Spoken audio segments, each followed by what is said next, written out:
प्यारे बंधुओं, अब मैं अपने इस 85th वीडियो में बात करने जा रहा हूँ डिफरेंट स्टेजेज ऑफ स्टीम।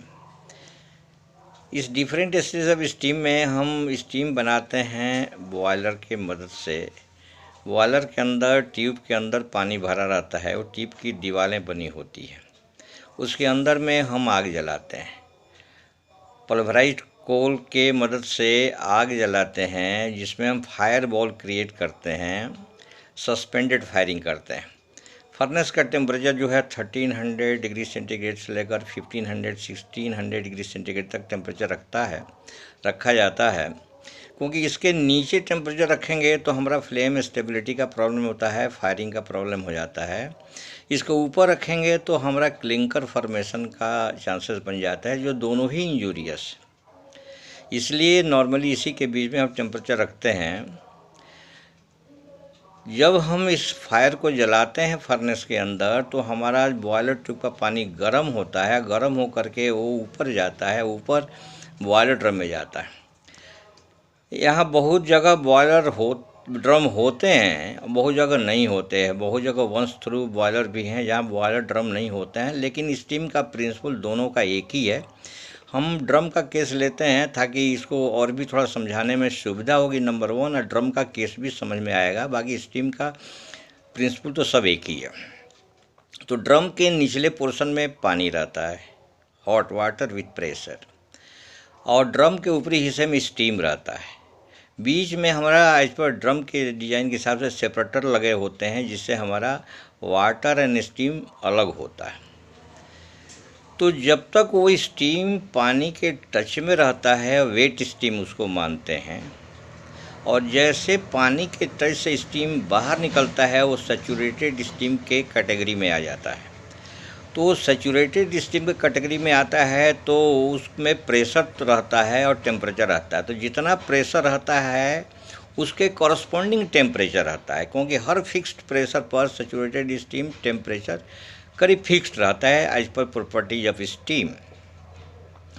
उस स्टीम को हम different zone of super heater zone में ले जाते हैं। सुपर हीटर जोन में ले जाते हैं जैसे low temperature super heater zone, platen super heater, high temperature super heater. 3 different stages of super heater zone में ले जा करके उसको गर्म करते हैं। गर्म करके उसको टेम्परेचर हम 540 डिग्री सेंटीग्रेड तक ले जाते हैं। इसके ऊपर नहीं ले जाते हैं कि हमारा कुछ मेटलर्जिकल इशू भी आता है, और नीचे नहीं रखते हैं कि हमारा डिग्री ऑफ सुपर हीट कम हो जाएगा तो हमारा अनसेफ मार्जिन में हो जाते हैं टरबाइन के अंदर। इसलिए डिग्री ऑफ सुपर हीटर इतने में अपना जो है मैनेज होता है। तो इस हाई प्रेशर और हाई टेम्परेचर स्टीम को हम टरबाइन में ले जाते हैं। टरबाइन में जाने के बाद टरबाइन में नोजल्स लगे रहते हैं। नोजल के मदद से टरबाइन में वो ब्लेड पर मारते हैं।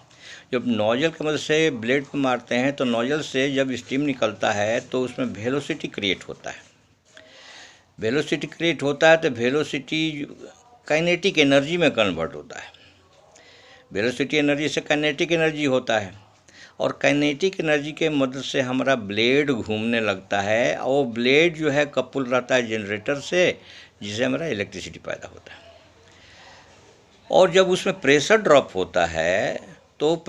होता है तो जो टेम्परेचर भी सडनली ड्रॉप होने लगता है, क्योंकि लो प्रेशर होने के बाद या प्रेशर कम होने के बाद ज़्यादा टेम्परेचर रह ही नहीं सकता है, क्योंकि जितना हम ज़्यादा प्रेशर करते हैं उतना टेम्परेचर ज़्यादा किया जा सकता है। उसका भी क्रिटिकल पॉइंट है, क्रिटिकल प्रेशर क्रिटिकल टेम्परेचर है, उसको भी एक सब्जेक्ट है, उसको अलग से बात कर लेंगे, चाहे इससे में टाइम मिला तो बात कर लेंगे।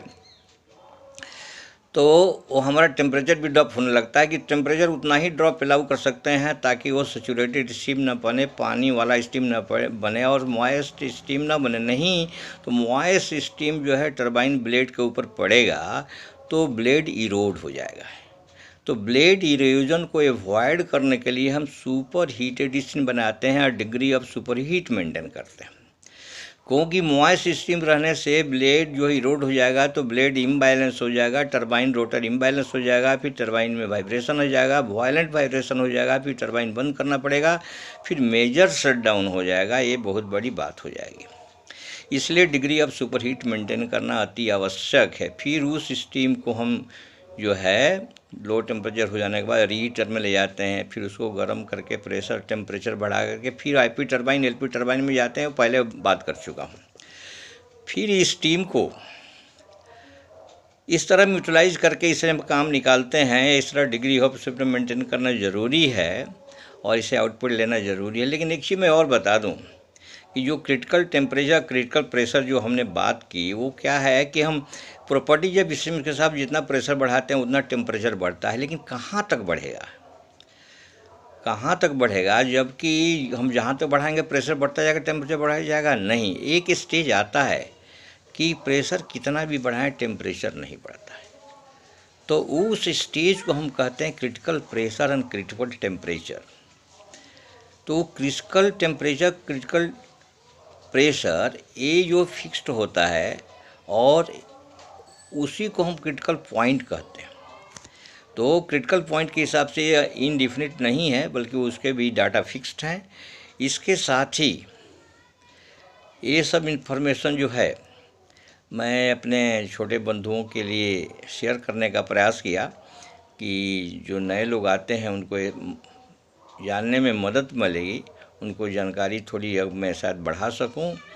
इसी के साथ मैं इस वीडियो को विराम देना जा रहा हूं। आप लोगों से निवेदन है इसको लाइक करिए, शेयर करिए, सब्सक्राइब करिए, ताकि अपने नए इंटरनेट पर नए लोगों के बाद नए इंजीनियर के पास पहुंचे, ताकि उनकी जो प्राइमरी जानकारी में उसको मैं मदद पहुंचा सकूं और दूसरे बंधु जिसकी आवश्यकता है वो भी इसे जान सकते हैं।